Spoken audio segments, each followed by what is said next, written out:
This is the tonneau cover for the early TR range.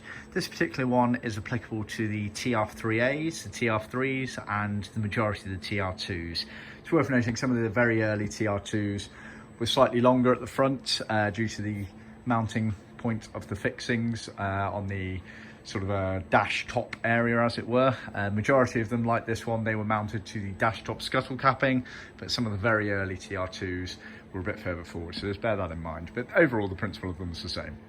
This has been done in Deluxe Mohair canvas in a dark green, and it's for a right-hand drive car, as indicated by the steering wheel pocket here.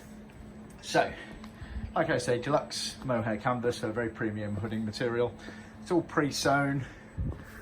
At the front here, you have the pockets for the steering wheel, obviously, like I say, for a right-hand drive car, so it's situated on the right. And you have the zipper going down the middle there, which allows you to fully close it all up or have it half open, half closed if you're driving alone on a nice autumnal day. It's sewn and edged all the way around, so you'll see, obviously, it's top stitch and then bound all the way. The binding is the matching hooding material.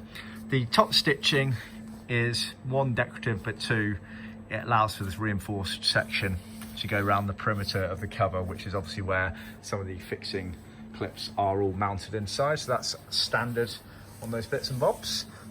As you go around the quarter B post area, you have these flaps here, which allow the hood frame mechanism to interchange between it nicely.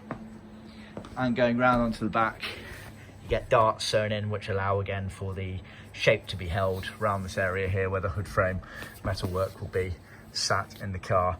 Obviously the top stitching reinforcement goes all the way round, obviously because fixings are mounted in different places on the cars. You obviously have the reinforced sections over the zip as well there, and the backing material on Mohair is either black or beige colour dependent, so you'll see our website for details on that.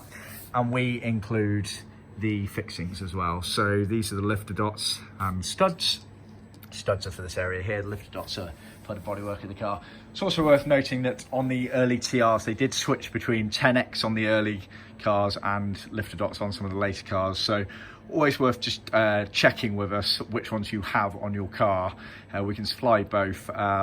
Triumph, as with most manufacturers of this era, were less inconsistent in their changeover details, so just bear that in mind.